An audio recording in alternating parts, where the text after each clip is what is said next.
We Tech Alliance, I'm Arms Bumanlag. One of the oldest industries must embrace a digital connectivity fueled transformation in order to overcome increasing demand and several disruptive forces.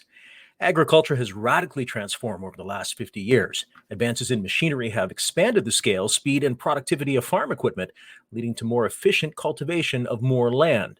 And nowhere that is more prevalent than right here in Windsor and Essex County. I talk with Matt Korpan about advancements in the greenhouse and growing industries and how YQG is blooming with growing tech. There's been a lot of change in our industry. Horticulture in general, our knowledge of plants, our knowledge of robotics and AI and data and sensors, the cost of the technology is decreasing significantly. So we're able to use that knowledge and that data in order to grow better crops, healthier crops, safer crops, fewer chemicals.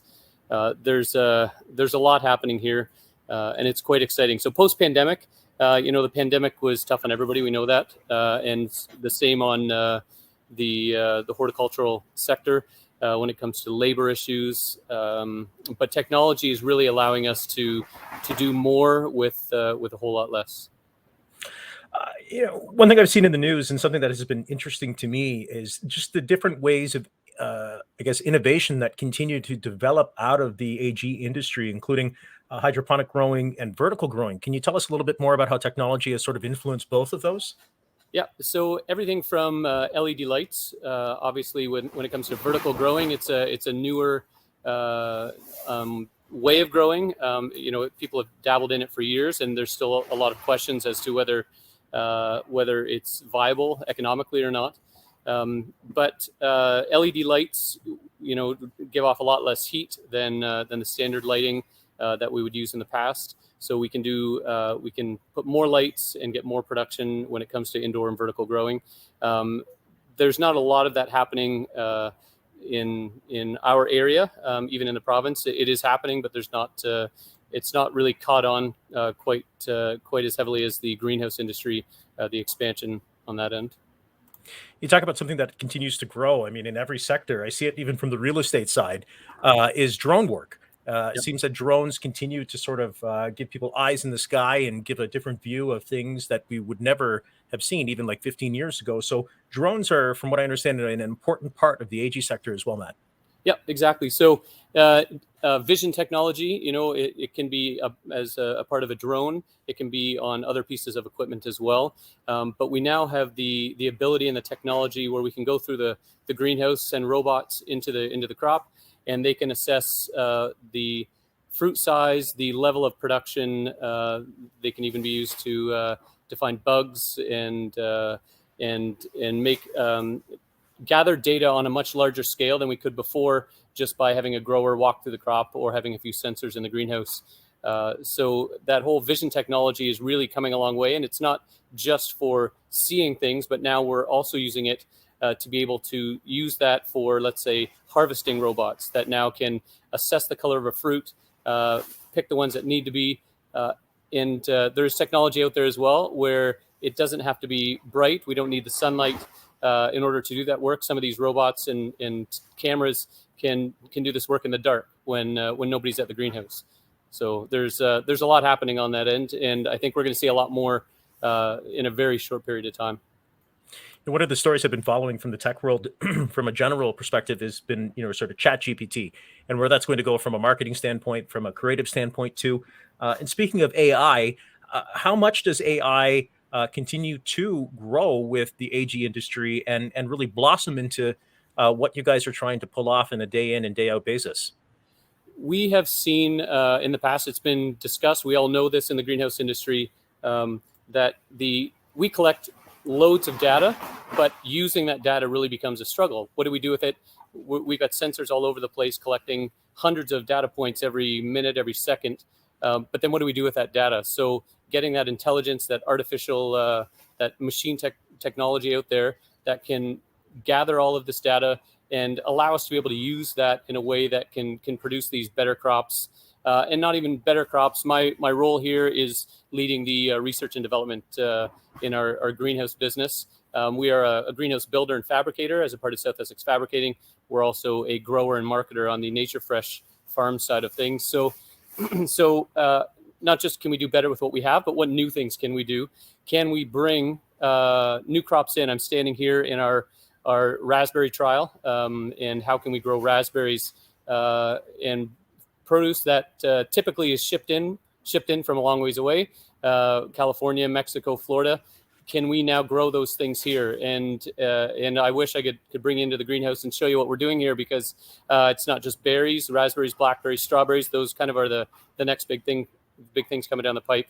But we've got papayas, we've got tropical fruits, apples, peaches. It's really to see what is possible.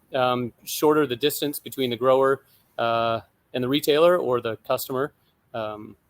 So a lot of moving parts there, but I think we're going to see this data and AI be used in new ways to expand on the knowledge that we already have about crops.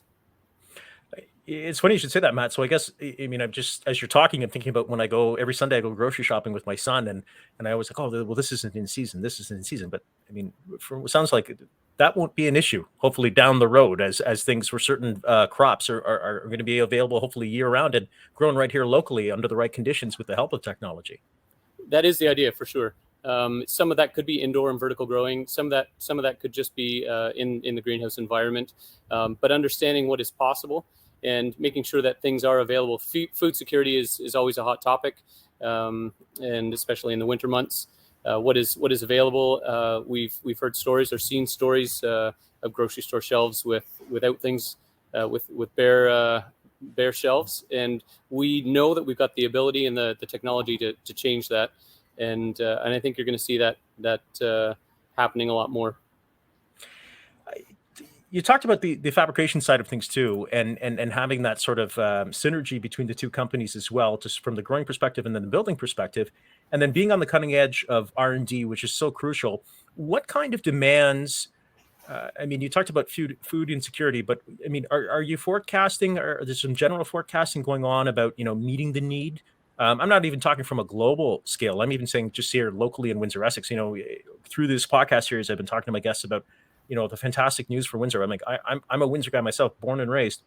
I don't think I've seen or even heard the amount of investment that is coming to town in the region over the next 5 to 10 years, from the hospital to the bridge to the battery plant, and this influx, I think, again, from the real estate side, that we're expecting of all these people to come to town. What are you hearing? What kind of plans, if any, are being put into place to sort of meet that need, and I guess meet that need even from a national perspective in terms of the growing population that we're going to see maybe in the next 15 to 20 years? Well, and that's the beauty of our, controlled environment agriculture, is that we are in control of the conditions. The technology for lighting has come a long ways. We've got heat. We can add or take away heat to the greenhouse, add CO2. We can give fertilizer, nutrients as the plant needs it. So it really, the location is having less to do with it, as long as the utilities are there. But we, I think one of our big shortages is labor. Like you said, there's a lot happening in Windsor, Essex, with battery plants and the auto industry and other things happening. The greenhouse industry is growing very, very quickly, and getting the people to be able to manage the crops and do the work is getting more difficult as time goes on, which is where data, AI, robotics, automation really plays a part in here. And I think one thing that often goes unseen, the greenhouse industry here, depending on how you measure it, on how you run the numbers, but we are as big as the auto industry in our province, and certainly the attention gets put on the auto industry. They've got big names and unions and other things, and they do some great work. So not to take away from that, but the greenhouse industry is large, very large, and is expected to grow significantly. So one thing that we look at as a part of our R&D work as well is how can we meet those needs? How can we bring people in to our industry? So working with universities, colleges, but even down to the high school and elementary level. Get kids in the greenhouse, show them what's possible. I think a lot of people don't understand that growing plants in a greenhouse isn't just farming. The automation, HR, computers, mechanics, there's a whole side of things that aren't directly related to plants and fertilizer, that those needs need to be met for us as well. So So I think it's a challenge for us, but I think it's exciting as well. As you said, there's a lot happening in our area, and Leamington being the largest acreage of greenhouses in North America, is quite an exciting part or industry to be a part of. Tech Talk continues. From business acceleration, building and engaging the tech community, and championing tech and innovation. Follow WeTech Alliance on social media or visit them on the web.